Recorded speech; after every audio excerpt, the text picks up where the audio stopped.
척박한 골목에서 자란 그는 어린 시절부터 남다른 기계와 정의감을 지닌 아이였다.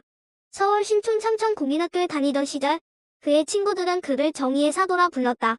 친구가 억울한 일을 당하면 언제나 그의 이름을 외쳤고 그는 누구보다 먼저 나서서 친구를 지켜주곤 했다. 학업에서도 탁월한 성과를 보였지만 싸움에서도 지지 않으려는 불굴의 의지가 그를 더욱 빛나게 했다. 어느 날 농구부에서 키가 큰 친구와의 실랑이에서 이겼다. 그러나 이 승리는 예상치 못한 결과를 초래했다. 상대방의 형, 태권도 빨간띠를 두른 강자가 그의 집 앞으로 찾아온 것이다.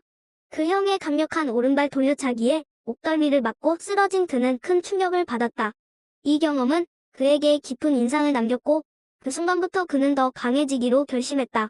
태권도를 배우고자 하는 열망에 불타오른 그는 신촌 주변의 도장을 찾아다녔지만 국민학생이라는 이유로 번번이 거절당했다. 그러나 그는 포기하지 않았다. 우수한 학업 성적으로 중학교 추천을 받았지만 그의 마음은 오직 태권도에 있었다. 태권도부가 있는 광성중학교에 진학하며 본격적으로 태권도 인생을 시작했다.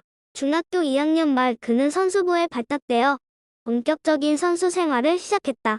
자신의 한계를 넘어서는 도전과 훈련 속에서 점점 강해졌다.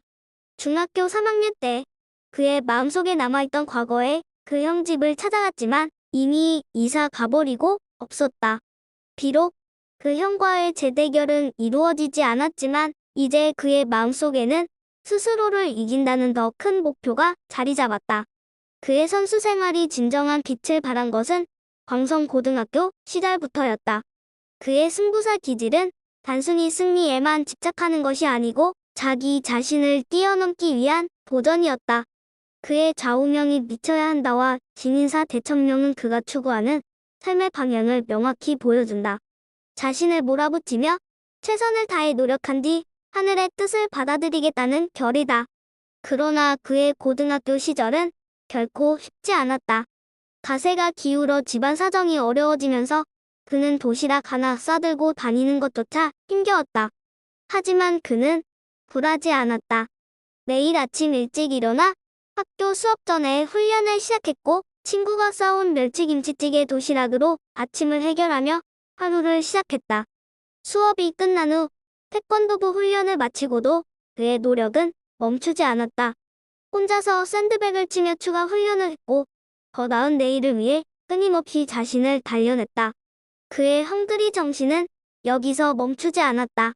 그는 학교 앞 체육관에서 숙식을 해결하며 훈련에 매진했고 선배의 도움으로 선배가 일하는 당구장 한켠에서 먹고 자기도 했다. 불리한 환경 속에서도 친구들과 선배의 도움으로 그는 태권도를 포기하지 않고 나아갈 수 있었다. 그의 삶은 진정한 헝그리 정신을 체현한 이야기였다. 어려운 환경 속에서도 좌절하지 않고 자신의 한계를 뛰어넘기 위해 최선을 다한 그는 스스로를 이겨내며 점점 더 강해졌다. 고등학교 시절에 그 힘겨운 날들이 있었기에 비로소 진정한 승부사로서의 삶을 살 수 있었다. 그가 선수로서의 이름을 널리 알리게 된 순간은 고등학교 2학년 때 열린 전국 대통령기 단체 대항전이었다. 이 대회는 체급에 상관없이 누구와도 겨뤄야 하는 경기였으며 그는 단연 돋보이는 활약을 펼쳤다. 체격 차이가 큰 헤비급 선수들과 맞서서도 그는 물러서지 않았다. 그의 투지는 오전 우승이라는 놀라운 결과를 만들어냈고 이로 인해 그는 개인 특기상까지 수상하였다. 대회의 성과로 그를 전국적으로 주목받는 선수로 됐고 각 대학에서는 앞다투어 그를 스카우트하려 했다. 그는 늘 자신의 성공을 자신의 능력이나 노력뿐만 아니라 스승의 가르침 덕분이라며 겸손함을 잃지 않았다. 그의 고등학교 태권도 스승님은 단순한 무술 지도자가 아니었다. 그는 태권도의 혁신적인 변화를 시도했다. 바로 권투 선수 무하마드 알리의 스텝을 태권도 겨루기에 접목한 것이다. 이 새로운 스텝 덕분에 그는 다른 선수들과 차별화된 적극적이고 활동적인 경기 운영이 가능했다. 빠르고 민첩한 움직임으로 상대방을 압도하며 경기를 이끌어갔다. 이 대회는 그의 태권도 인생에서 결정적인 순간이었고 그의 이름을 전국에 알리는 계기가 되었다. 뛰어난 기량과 더불어 스승의 지도로 완성된 기술은 그를 정상으로 이끌었다. 대통령대 대회에서 눈부신 성과를 거둔 그는 부산동아대학교의 장학금을 받으며 진학했다. 대학에 진학한 후에도 그는 멈추지 않았다. 1학년 때부터 부산 지역 고등학교에서 태권도 코치로 활동을 시작한 것이다. 당시는 대학에 가면 다 논다던 시절이었지만 그는 그 길을 따르지 않았다. 수업이 끝나자마자 곧바로 고등학교로 가서 학생들을 지도했다. 그때만 해도 부산과 서울의 선수들 간에는 실력 차이가 많이 났고 부산 고등학교의 시설 역시 매우 낙후되어 있었다. 하지만 그는 이를 도전으로 받아들였다. 자신이 체득한 기술을 부산의 학생들에게 전수하며 지방에서는 태권도 겨루기 대회 우승자가 없던 시절 그의 제자가 처음으로 우승을 차지하게 됐다. 전국 연세대학교 총장기 단체 대항전에서 부산 송도상업고등학교를 전국대회 최초 우승으로 이끌었다. 이 성과를 계기로 그는 지도자로서의 명성을 쌓기 시작했다.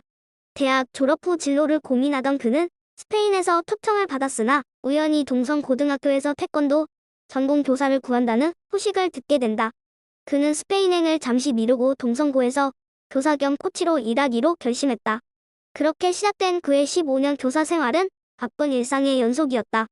매일 새벽 태권도부 체력 훈련을 코치하고 학생들이 등교하면 생활 지도를 했으며 체육 수업을 마친 후에는 다시 태권도 훈련을 지도했다.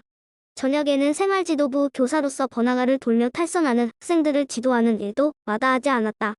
주말에도 방학에도 그는 학교를 떠나지 않았다. 학생들이 전국대회나 국가대표 선발전에 나가기 위해서는 겨루기 경험이 꼭 필요했기에 그는 고등학생들을 데리고 전국의 실력 있는 선수들과 겨루기를 시켜 경험과 자신감을 쌓았다. 국가대표 선수들과도 겨루며 많은 것을 배우게 했고 전술도 연구했다. 금전적인 보상 없이도 이 모든 과정을 감내한 그의 지도자 생활은 먼 훗날 그를 명성 높은 태권도 지도자로 성장시키는 밑거름이 되었다. 1985년 세계 태권도 대표팀 코치를 맡아 한국 대표팀을 종합 우승시켰다. 그가 지도한 고등학생 제자들 중 권태호라는 학생은 특별히 기억에 남는다. 실업팀과 상비군, 대학생 선수들과 겨루며 승리를 거둔 이 학생은 그와 함께 피눈물 달걀 준비해 결국 88 올림픽에서 국가대표로 출전해 금메달을 따냈다. 그 순간은 그의 지도자 인생에서 가장 감격적인 순간 중 하나였다. 제자들의 성공 덕분에 그는 명실상부한 훌륭한 지도자로 이름을 알리게 되었다. 88 올림픽에서 태권도가 시범 종목으로 채택되면서 사람들의 관심도 크게 늘어났다. 이후 시드니 올림픽에서는 심판 판정에 대한 불만이 제기되기도 했고 이를 해결하기 위해 전자호구가 도입되는 등 판정의 공정성을 높이려는 노력이 이어졌다. 경비가 많이 들지 않으며 환경에 크게 구애받지 않는 태권도는 전 세계로 퍼져나갔고 이제는 한 나라에 국한되지 않고 많은 나라에서 사랑받는 종목으로 자리 잡았다. 태권도가 세계적으로 자리 잡는 과정에서 그의 헌신과 노력으로 뛰어난 지도자가 됐고 그의 제자들은 태권도계에 영원한 흔적을 남겼다. 그는 자신은 제자 운이 좋은 사람이라며 겸손했지만 지도자로 체육훈장 청룡장을 받았다. 훈장을 받을 때 그는 열정으로 일구었던 지도자 삶이 한 방에 보상받는 느낌이었다.